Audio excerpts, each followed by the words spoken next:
Yo, what's up guys? So if your photos are showing up like these blank white icons, or when you try to open them it just says load failed, yeah, don't panic. This is actually super common. It usually happens when the Photos app or some system files get a little messed up after an update or something random, so your PC basically can't read the images properly anymore.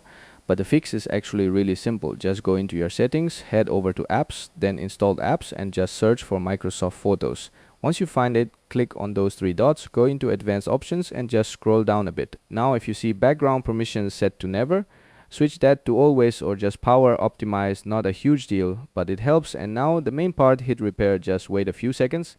Let Windows do its thing, don't touch anything.